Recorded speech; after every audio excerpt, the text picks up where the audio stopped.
How long do you think it's going to be before they make the announcement that we've had contact with outer space and they call for what? Never. You don't think so? No. I used to think so. I used to think they were getting us prepared, but I have no doubt now that they never intended to, and I fully agree with them. Now, 5, 6, 7 years ago, you know, I was going on the lecture, hey, you got to listen to this, you got to see what's going on. Now, I know they were right. I mean, mankind is not and will never be ready for this kind of information.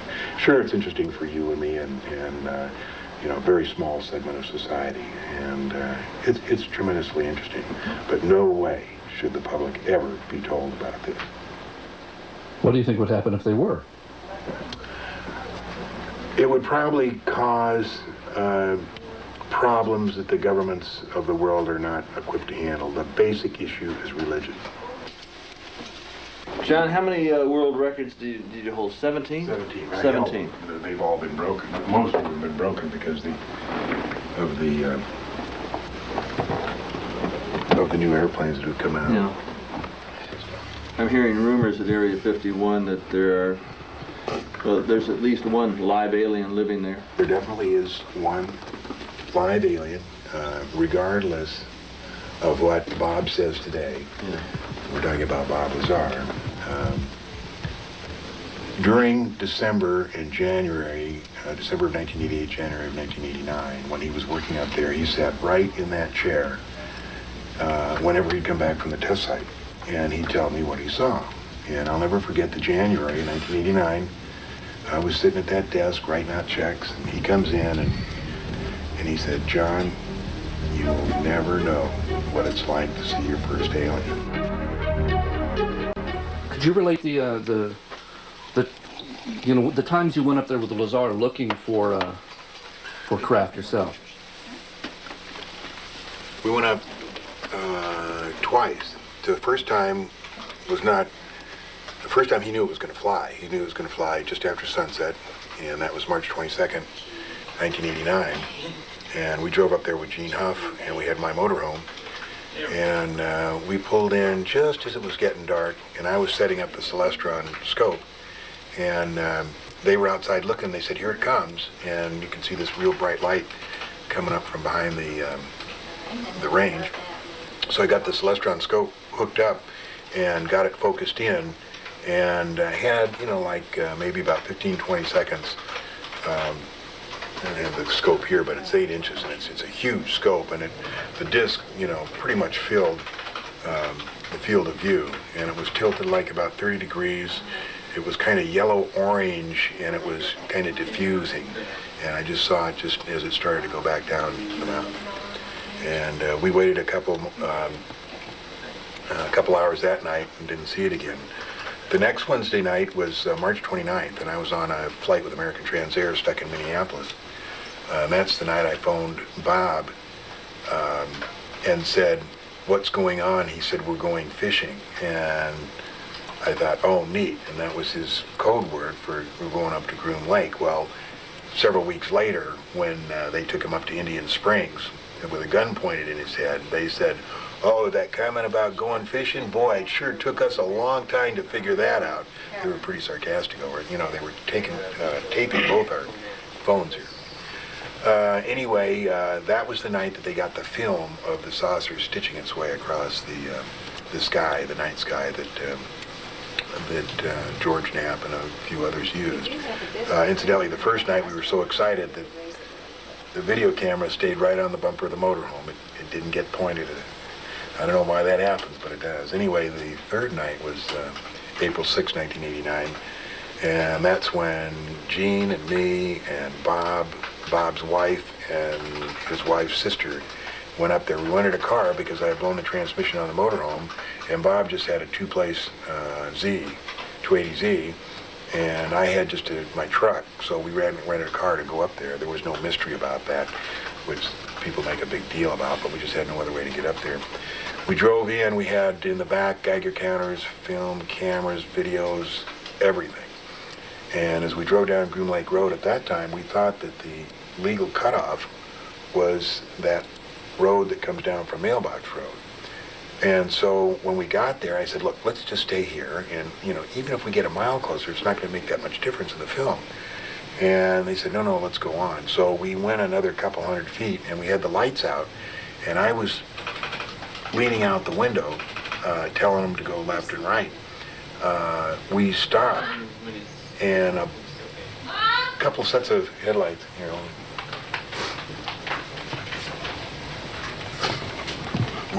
as we stopped, a couple sets of headlights came on in front of the vehicle, and we decided to run because I thought we were in illegal territory. As it turns out, we weren't, and we could have all avoided a lot of trouble. And Bob never would have lost his job, and I never would have lost mine if we'd have just, sat there and let him walk up to us.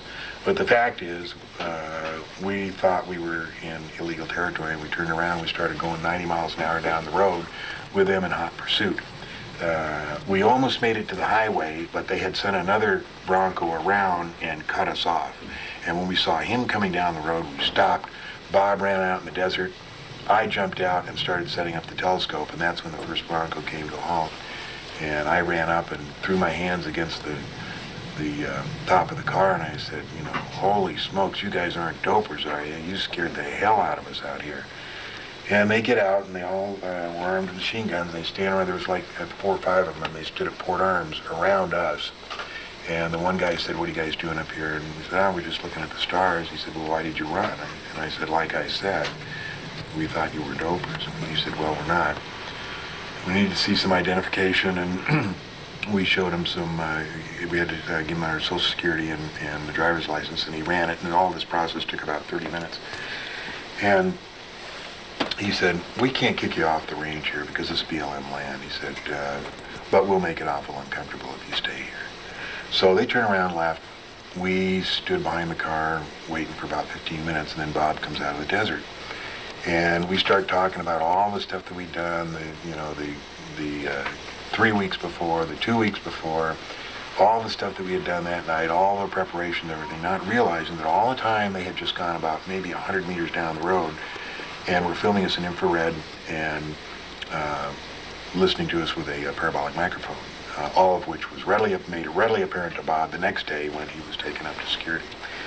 But anyway, we had no idea this was going on, even though there were several real good clues. And one was, one of the guys down there dropped a scope.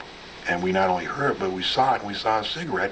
But nobody ever decided, I don't even know why we didn't go down and investigate. But the fact is we didn't. So anyway, we packed up our stuff and went out on the road. And as we got to the highway, we were stopped by the Lincoln County Sheriff, Doug Lamoureux, who has since become a good friend. And he kept us there for an hour. He wanted to see in the trunk, but we wouldn't let him in there, mainly because that was where the gun was that Bob had taken out in the desert. But anyway, it seems that Lamoureux knew exactly what was going on. He wanted to know why there was 5 people in the vehicle now and only 4 on the test site, and he wanted to know where the gun was. So obviously there was communication between the security forces on the test site and the sheriff. Anyway, we stood there for an hour. Nobody said anything. And finally, to bring this all to a halt, Bob decided to confess that it was his gun, and it was in the trunk. And I saw him walking to go ahead and do it. And at that split second, Doug said, okay, look, here's what we're going to do. I've been advised to release you guys, but we don't want to ever see you here again, ever. And he let us go. And it was a real quiet ride home that night. And the next day, Bob's boss, Dennis Mariana, called him up and said, Bob, I'm going to pick you up. Don't go to the airplane. Don't go to the EG&G. He picked him up. He drove him up to Indian Springs, which is this site of the entire security for the test site. And they actually pulled him out of the car with a gun in his head and a gun in his ear and said, Bob, when we gave you the security clearance and told you this was a secret, it didn't mean you could tell all your friends about the flying saucers. Now, do you want to work with us or not? And he was non-committal. And for the next few days, he was making up his mind. And I think the reason he decided not to continue working up there was the fact that the last 2 trips that he made up to Groom Lake, he could remember flying up and flying back, but he couldn't remember what they did. And the mind control program that they have for the people that are involved up there in very, very classified programs is disconcerting. You can remember everything you have to when you're up there and working and everything, but when you come back, you can't remember anything. All you can remember is getting in the airplane and coming back. And that was real disconcerting to Bob, who has an IQ of way over 200. And the tunnels that are going from the Groom Lake facility, it goes out across and underneath the Tickaboo Valley, as I understand it. They're 70 feet across. I don't know too much about the tunnels, but we did find a new base out there. It was kind of interesting. I heard about it in 1983-84. A friend of mine was in construction, and he was up there working on TTR, Tonopah Test Range. And I was pumping him, and I said, "Hey, anything else going on up there?" He says, "Yeah, as a matter of fact, there is." He said, "Over on another range, they're building something." Then I talked to a guy who drove a fuel truck up there, and he said, "Yeah," he said, "Once I was delivering fuel up to TTR, and he said, where we come in at Gold Reed, he said, I had to wait for something like an hour for a procession of cement trucks going by." He said, "It was just unbelievable how many cement trucks there were." And the facility is called Sandia, and I'll show you where it is. It's in Paiute Mesa, and they started in 1980, and they finished in 1987. I did a little story down here on Channel 3 about it. And a guy called in after the newscast and said, "Yes, I'm from originally from El Paso, and I was hired to work on Sandia." And he said, "Yes, we started in 1980, finished 1987. It's totally underground. You can't see anything above ground, and believe me, I've tried. Even though the closest point you can get to it on the You're going to show me the picture? Or which ones? The location of it. Yeah. The closest you can get to it is 25 miles. And it's a long ways. The guys that fly into it say that when you land there, and I'm talking about EG&G Special Projects, they take the passengers in and out. They say you can't see the runway until the last second.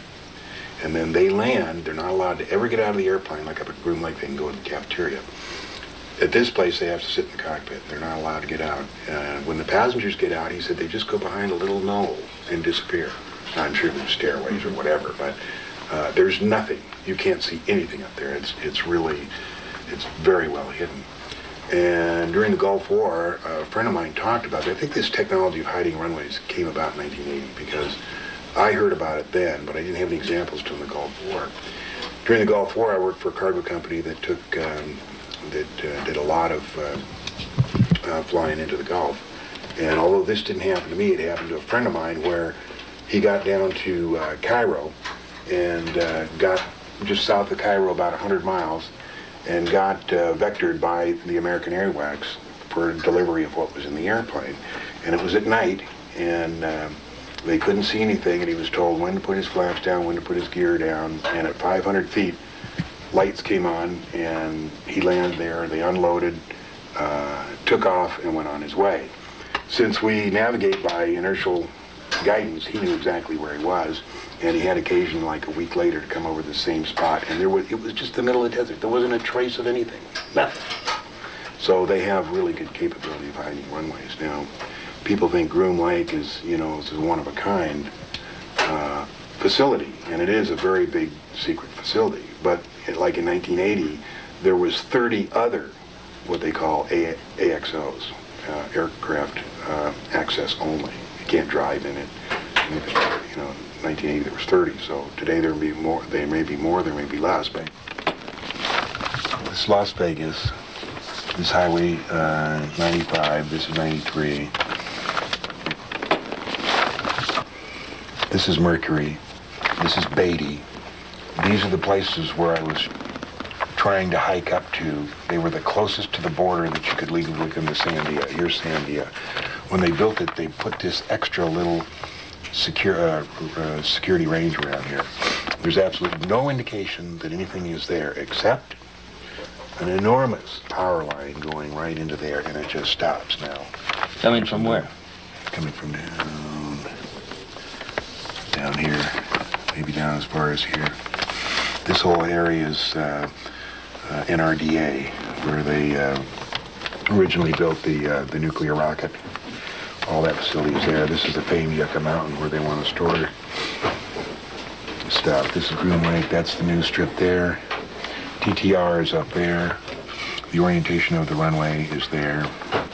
On December 23rd, I was flying a mail contract in a DC-8, and I came by this way, just to the north of here, going into Oakland, and I tuned in Dreamland 120.35. As a matter of fact, if you want to listen to it going in and out, I can put it on the scanner, because I got a big antenna that goes here.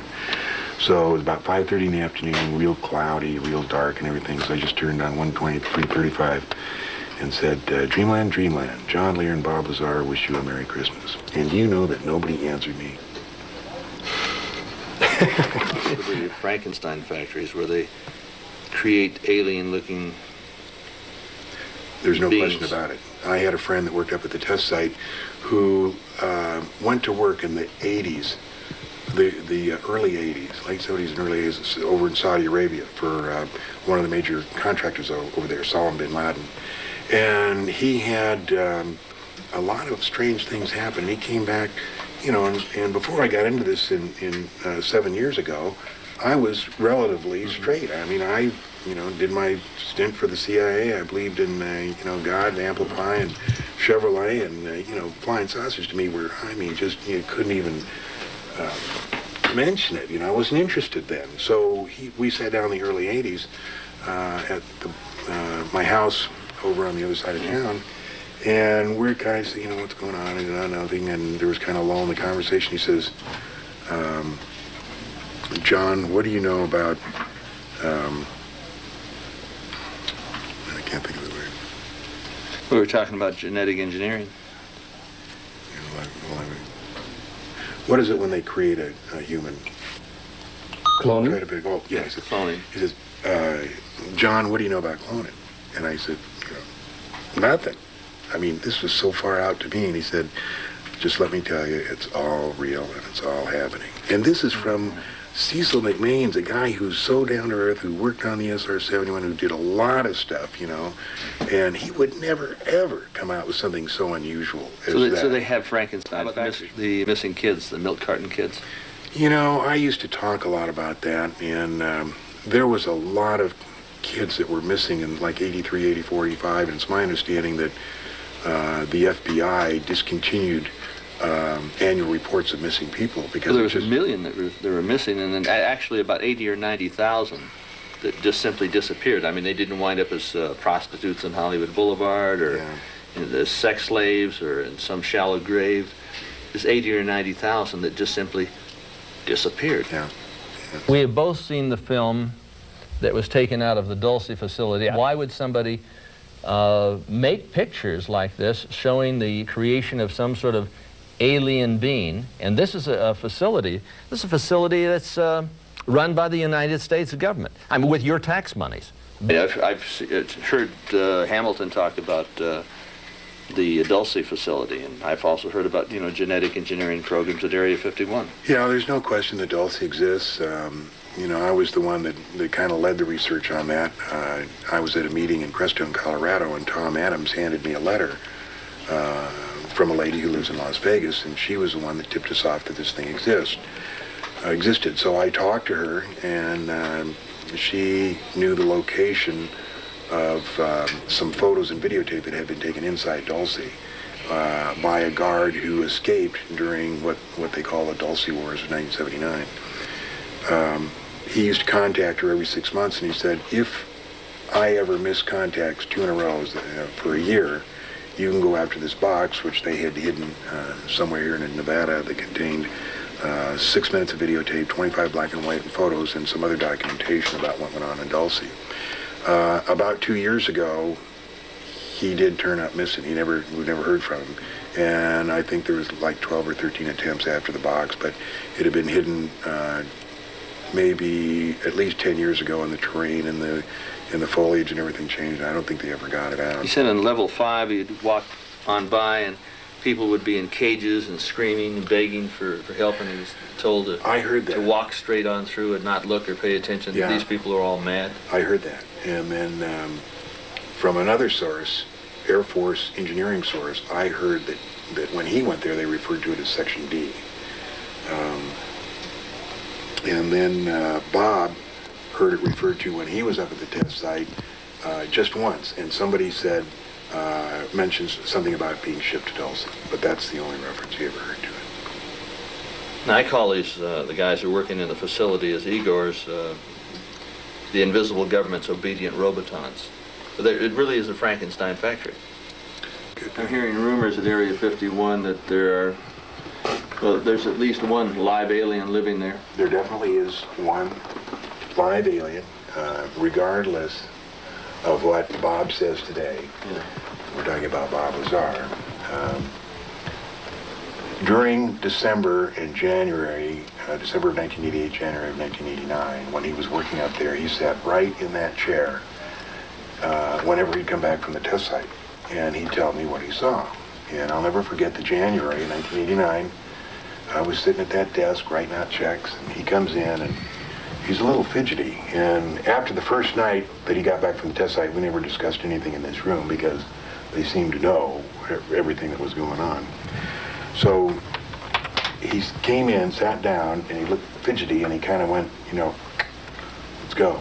So we went out in the back.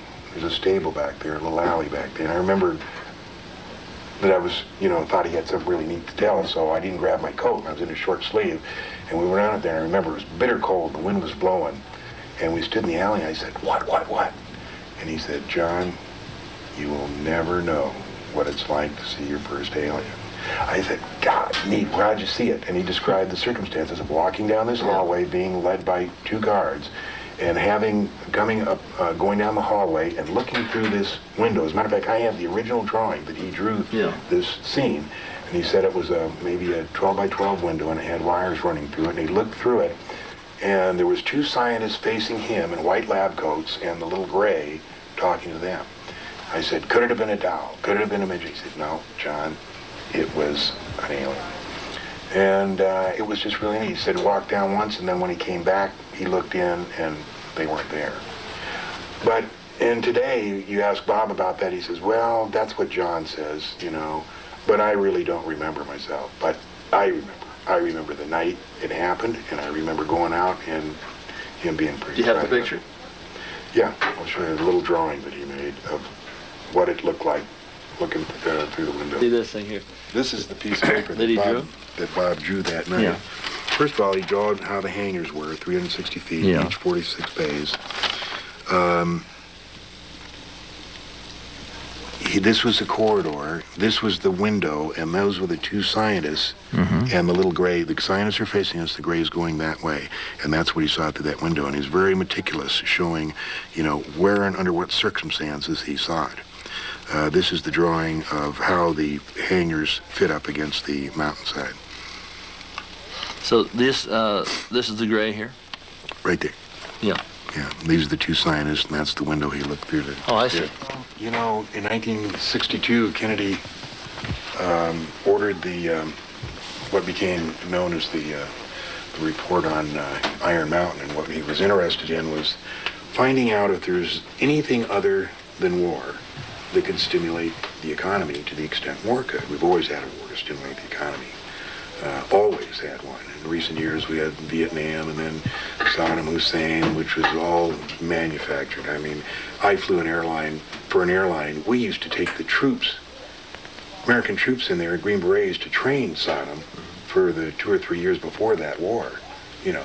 Well, they create the crisis. They create the crisis. So the report from Iron Mountain said really that there was nothing that would stimulate the economy as well as war.